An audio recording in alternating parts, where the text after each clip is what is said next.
As every startup, you're going to have scalability issues. You're going to have lack of capital. You're either going to be bootstrapped or getting investors on board. But you have to remain as lean as possible in the early days to continue your runway. As you guys know, from a bookkeeping and accounting perspective, you have to be super cost conscious and make sure that you can scale out the business appropriately and not, completely throw out funds in a way that might not make sense in the short term perspective.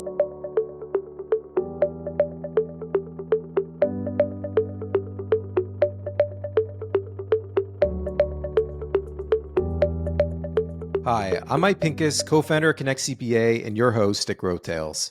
Today's guest is Daniel Steinberg, who's the founder and CEO at Lawbrokr. Lawbrokr is a SaaS tool that allows law firms to boost web conversions by qualifying leads using their pre-qualification software. Prior to starting up Lawbrokr, Daniel already had tremendous experience in the legal tech space, spending over 2 years at Clio. Amongst his many accolades at Lawbrokr, Daniel was also recently named to the Peak's 2024 Emerging Leaders list. In this episode, Daniel and I discussed many topics, but some of the main concepts included how to develop your ICP in the early stages of a business, how sales conversations can help define your understanding of what to build in a product, how to leverage your experience from prior roles into your current business, and finally, how to fundraise through challenging market conditions. I really enjoyed my conversation with Daniel, and I hope you really enjoy this episode. Hey, Daniel, thanks so much for joining me today. Yeah, thanks for having me, Mike. I'm excited for this. And before we jump in, Daniel, I asked this a lot, but I wanted to know just the origin story of Lawbrokr. How did you get started?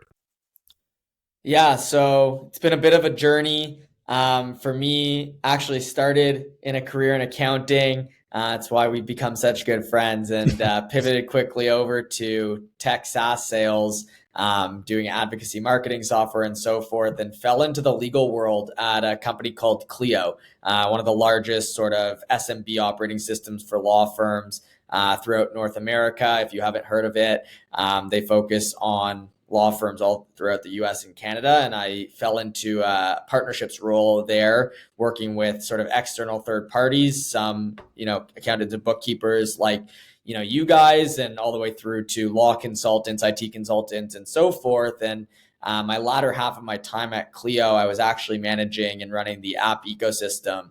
And I was working with sort of firms of size of Lawbrokr all the way through to companies like Google, Intuit, and Microsoft. And I was working on a project with Google to help digitize a law firm's online presence, and had this realization of how broken the legal system was from a connection point between like an uneducated consumer who has never had a chance to work with a law firm before and the law firm directly. And there was this friction point between what that looked like and how they interacted with each other and the complications around it. And I decided I would take the leap of faith and go out on my own to create what is now like a marketing operating system for a law firm. And, the origin story starts with something completely different. And I'm sure you've had others on this call that have pivoted their business once or twice, but I'm sure we'll go a little bit deeper into that. That's awesome. And starting in accounting, going into obviously a big legal tech scale, because like Clio is a very big company, right? Yeah, it is. It's over 1,000 employees now. Yeah. I think I started there I started 4 years ago was my first day, and we were 400 employees at the time. So ramped up pretty quickly. I'm not going to take all the credit for that. But no, they're quite the Canadian success story out of Vancouver. So I just wanted to ask you, do you think it was just luck or serendipity of being in a law company and wanting to stay in that vertical? But what made you want to stay with law? Meaning like Clio's obviously a technology company. You could have started another type of SaaS business that was outside of law. Why did you want to stick to the vertical of law and start Lawbrokr? Yeah, I think it was really opportunistic. It's a super laggard industry, and those that aren't sort of embedded in the legal tech space or legal vertical at all, sort of have an outside perspective on the legal space in general. But once you're embedded into it, you really tend to realize that like legal governs our society, and everyday, situations are impacted by legalities. And you kind of realize the importance behind the industry how laggard it is and how much opportunity for growth there is to really optimize and centralize the way that our legal system is run. And it just it became so evident and clear and opportunistic that it was something that I wanted to be a part of. And I kind of merged my experiences in my career with advocacy marketing and understanding sort of that world with the Googles of the world and the legal space to bridge what I was doing. And I think what I've really realized, which I'm sure we'll get into even deeper, but something that's super apparent when you want to become an entrepreneur, and I've wanted to be one my whole life, and it was more of a, when will I become an entrepreneur than if, but what you realize is having conviction and experiences within a specific vertical really help you become an incredibly strong operator and lead with conviction and be able to tell that story. That's super imperative when starting from net zero for multiple different purposes, whether that's for raising capital, whether that's for interacting with, your first customers, driving conviction as to why you're the right person to even be solving this issue, becomes a lot easier on you and a business once you have that education and experience, as opposed to, me not really having, let's call it B2C experience and jumping into some random, app in the Apple App Store. And that makes a lot of sense because you're niching, you could always expand in the future. Like you said, you started in accounting. Maybe there's applicability to learning how to take a niche like this and then expand it across different verticals. And I guess that brings me to my next question, Daniel. Who is your ICP within, like, your ideal customer profile within law? Because there's big law firms like the Torys and Oslers of the world. There's also tons of smaller law firms, which are traditionally partnerships, last name on the door type of law firms. Who is your ideal profile, and how do you think about strategy over attracting them? Yeah, so our customer profile is really like what we would call an SMB law firm or a small business law firm. Anyone under 100 employees as we start right now. So we're still fairly new in the industry. We're 2 years into the business. From a strategic perspective, you really want to hone in that, like, even niche down more than the current niche that you're in to be able to solve one problem and then scale and expand from there. So we're really focused on helping like a modern law firm that's going up against larger firms create a competitive advantage against those individualistic businesses like the Torys of the world and so forth. But we're also really focused on transactional legal services. The people that, there's 78% of consumers that are searching on Google for a lawyer because they don't have access to legal services or referrals or, have connections within the space. And those people tend to interact more towards the boutique type of law firms that are more hands-on, can provide, free consultations and support the legal journey a little bit more than,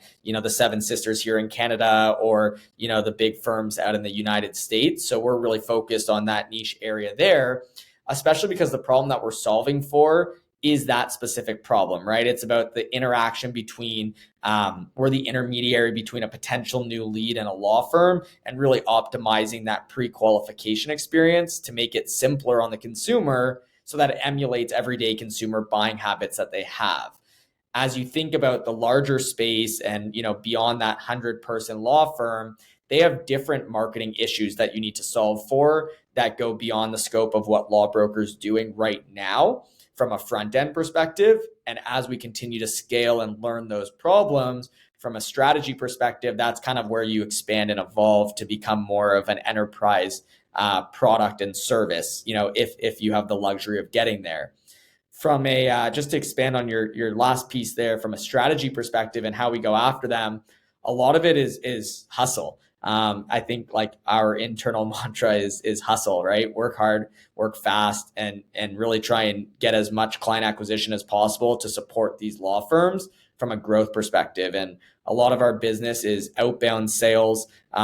It takes a lot of that before you start to build that brand and start to have brand affinity where people know and trust your business. And we're at the phase of education within the legal space. I don't think our product is necessarily an educational function across other industries. If we were to, expand beyond professional services, people would say that doesn't sound like a problem that hasn't been solved before. But we have to remember that the legal space is super laggard and looking to modernize and commercialize themselves in different ways. And that's the problem that we're solving for right now. And I would say, to your point, it's a huge value add, Daniel. Like the way you're explaining it, and you gave the differentiation between Sister Seven firms and smaller firms is, yeah, I would argue that those smaller firms don't have the same financial capabilities or the know-how internally to get to that next leg of lead generation. And so it's definitely an issue they need solving. But it does sound like a lot of work on you. So as a CEO of a company and being in the early stages, how are you dividing your time in that hustle, like you said, to go out and get customers? And how do you spend your time in a day right now?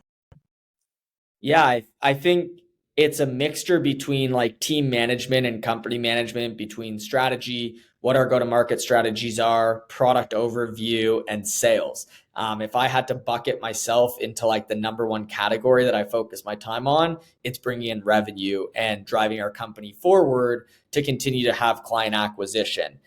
So the divide and conquer piece depends, I guess, on time of the month, time of the quarter, and Yeah. how hard we're going from a sales motion perspective. But I do look at myself as a salesperson, and having that background in enterprise sales is, in my opinion, like incredibly impactful for our business right now.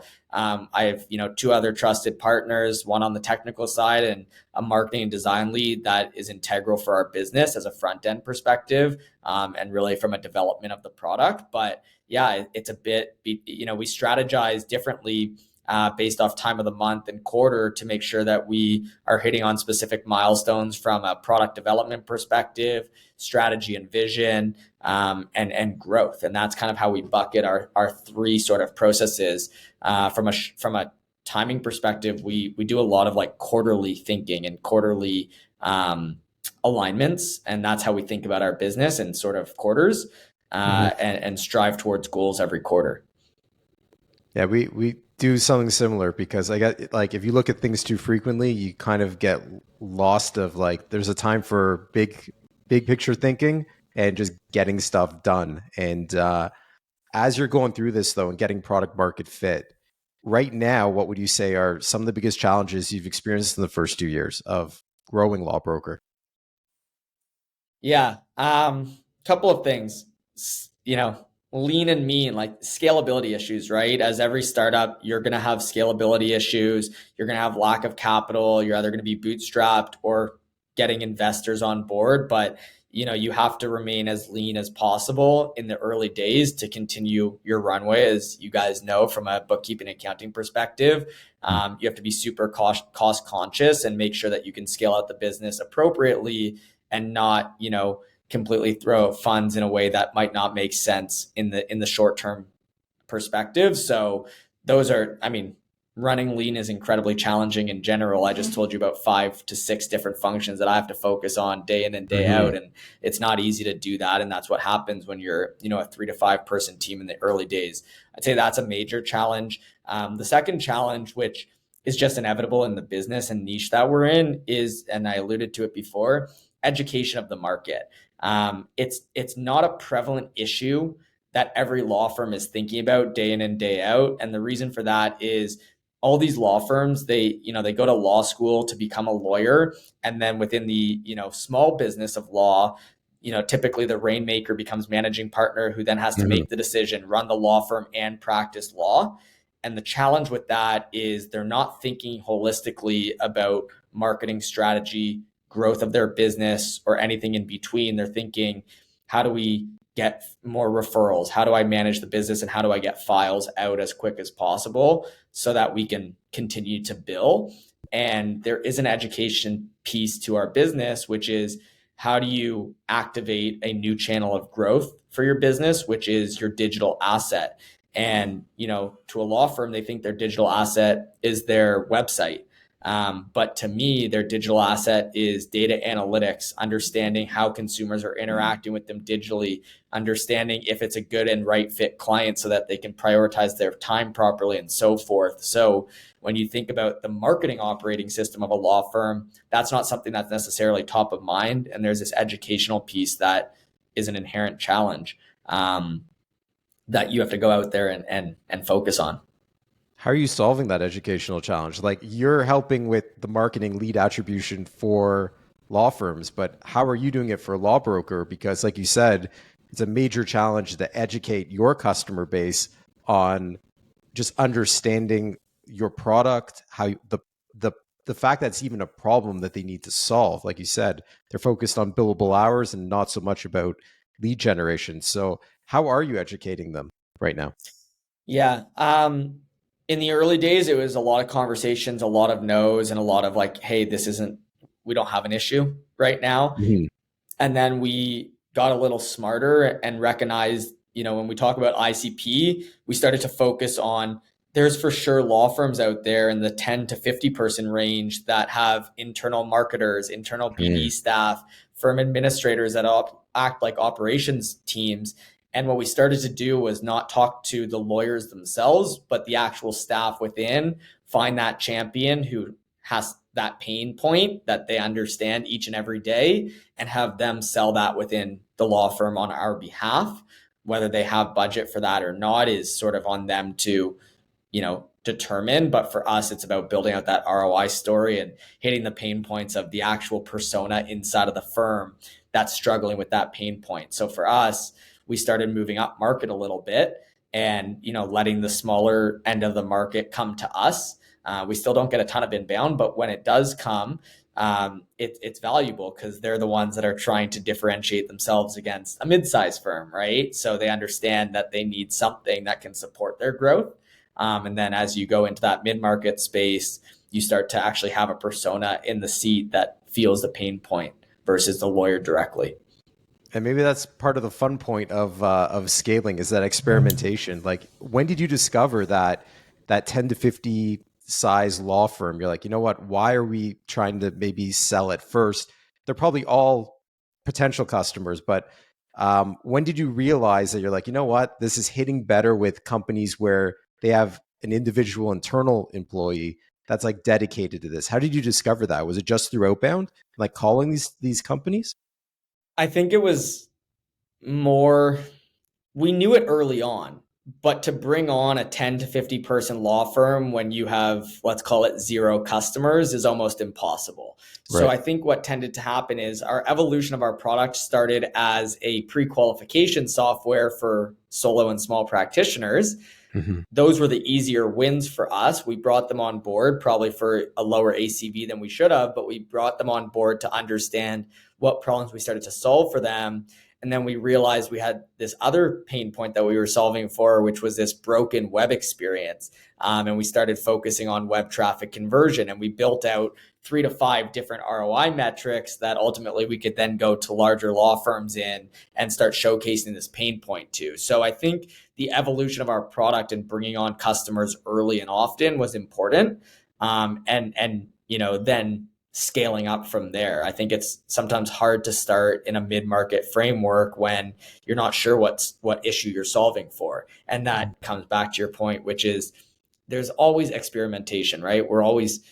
Our customers use our product in so many different ways that we don't even know. We just had a customer literally build a deck for internal buy-in purposes that we were like, whoa, thanks for sending this to us, and made a YouTube video about why Lawbroker is like so imperative for their business, because we're going to save them wages on employee salaries and reduce downtime and lag time and all these things that we didn't recognize because we're not a law firm and we weren't law firm operators, right? So I think like every time you bring on a new customer, they find a different way to leverage the system that you didn't necessarily think you built it for, which is phenomenal, right? And you start to evolve from there. Yeah, it's funny that a lot of the conversations I've been having with entrepreneurs, they talk about how they talk to their customers all the time and they're learning and learning and learning. And a lot of new features, sometimes pivots come out of that. And you keep discovering these things that you didn't know about. And so it's interesting that you're continuing to discover those things as you have these conversations. And they not to bounce around here, but I want to go back to the point where you said that you're doing a lot, you're hustling, there's a lot going on. And obviously, early stages in the business, capital is always going to be tight because like it takes a while to get like perfect product market fit. How have you capitalized the business? Have you raised funding? Have you dealt with banks? What have you done up until now to just get going and scale the company?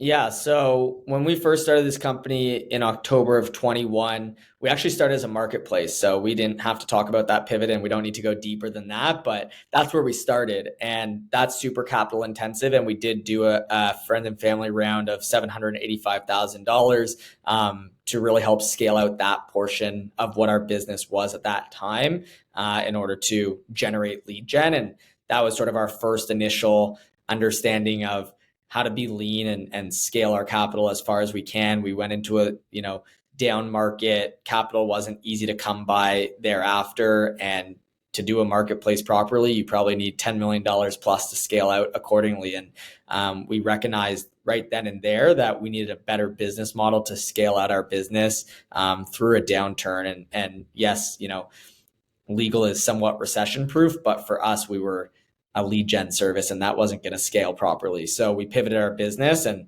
we did a $200,000 bridge round to be able to bring what product we've been talking about, to market. And we've sort of used that cash in conjunction with our revenue to continue to fund and scale the business from there.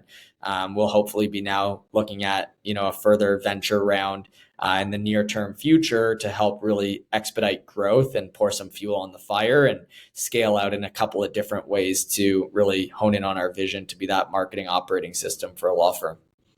Yeah, that's amazing. And hopefully a bunch of VCs see our conversation right now, because part of our network is people that are funding companies. And I think Lawbrokr is solving a major problem that exists right now. And if you talk to any lawyer that's not part of that Sister Seven, right now the markets are definitely more challenging than they have been in the past. And are you hearing that from customers, that the macro environment, they're feeling just the hyperinflation, the fact that there's labor shortages, there's just more challenges in the air?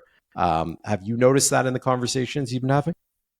Yeah, I think like the inherent challenge that a law firm naturally always has is like, how do we continue to grow and build our business in a magnitude of different ways, and how do we get good employees outside of just attorneys and things of that nature? So it is like, yes, you hear it, but like I mentioned, like the nice part for a law firm and legal in specific, it is recession proof. There are always going to be legal issues that need to be solved for. And, for us, we're not necessarily dealing with the corporate law firms of the world. We're dealing with the personal injuries, the criminal defenses, the wills and estates, real estate, the family laws, et cetera, of the world that are going to happen no matter what. Especially like a large portion of our market is in the United States. And naturally, there seems to be completely different mindsets when it comes to legal issues out there, far and away beyond the Canadian market. So I can't speak to that as much, but yeah, I think there's inherent challenges with any business, no matter what market you're in, based off sort of the economic constraints that we're in right now. Mm-hmm. And Daniel, going back to your point about just Clio, your career prior to Lawbrokr, not a lot of entrepreneurs have the privilege of looking at what a scaled out entity would look like, where you can reverse engineer those learnings into your own business. You happen to be in a position where you were working in a legal tech company that was really, really scaled out, meaning you now know what it looks like in a large organization that's already hit product market fit, scaled out. So have you taken a lot of those learnings into building, like you can now design Lawbrokr from the ground up to reflect what you have an idea of what the future looks like? What are some of those learnings, and have you taken learnings from Clio or other past positions you've had? Yeah, I think it's a blessing and a curse to come from like a really established business and then start building your own, especially for someone like me who's on the corporate side or business side, excuse me, and sees the technology and the tools and the operating processes in place at these businesses. One of the biggest challenges when you start a company is that you physically just don't have the luxury of having that.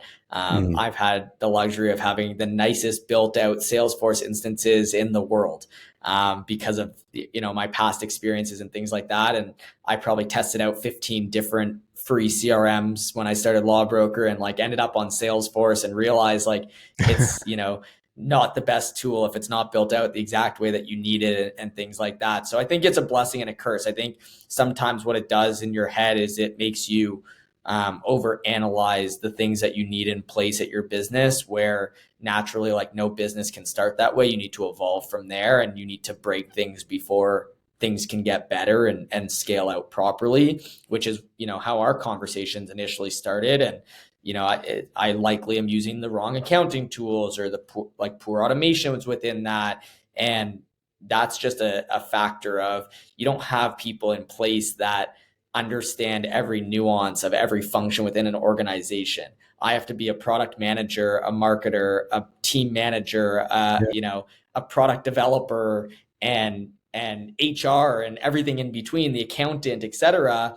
That naturally you're not going to be good at all those things. I mean, I come from a sales background, and I'm average at sales because I can't put 100% of my attention to it. So I think it's a blessing and a curse. I think that it at least helps you analyze where you need to go, but sometimes you have to remember that you can't get there from the start. Yeah, and being a blessing and a curse, I think once you cross certain inflection points, that's where the blessing starts kicking in, because like you said, you've adapted to be scrappy in these early days, but I'm sure as you cross inflection points, you're like, I remember exactly what this looks like. And oh no, we've got to be more systemized as we grow through here to here to here. Um, do you see that horizon 3 and 4? We were just speaking to Alex Baker a week ago from Relay Ventures, and he talks about how they invest in seed stage and early stage businesses. And he always commented on entrepreneurs need to be thinking about horizon 3 and 4. And since you've been there, Daniel, do you think about that at all? Or is your core focus right now just get customers in the door, get product market fit, and then I'll think about horizon 3 and 4 of what this looks like? Yeah, I think we definitely think about like those future state scenarios, because you have to build for scale, not just on the product side, but on the holistic like operating processes side. And I think it's not every function of your business that you're necessarily thinking about each and every day for horizons 3 and 4, but you have little milestones that get 1% better each day, each quarter, each month, that help you get to that phase of what you're referring to as, or, what Alex referred to as horizon 3 and 4. At the end of the day, like, you have to build for scalability across the organization. I think product scalability is our probably number one metric as we continue to bring on more firms, more sophisticated firms, and larger entities. But internal processes, when it comes to how do you operate a business better, I think we think about each day, and you have to pick and choose your battles on what makes sense for this portion of the business and then future state of the business, and at least know what that looks like or have an idea of it. But I think as you fall into the camp of, the Relays of the world, and having, operating partners like Alex Baker, those individual investors, or excuse me, venture partners, allow, provide you the knowledge set to be able to get to that next phase. And I think that's really important about finding who that partner is, because like I mentioned, a first-time founder and first-time operator and so forth, you're not going to know every little nuance, even though you come from a really well-established company in the past. It's been built prior to you, it's been built after you, and they're always iterating, and you're not, overseeing every single team there as well.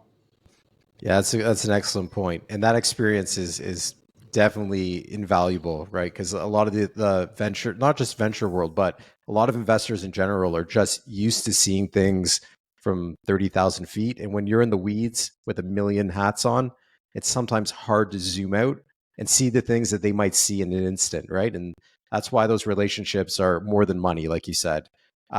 Final question, Daniel, because I know we're running out of time here, but I wanted to ask you, any advice you'd give not only to new entrepreneurs, but entrepreneurs that are currently scaling out their businesses?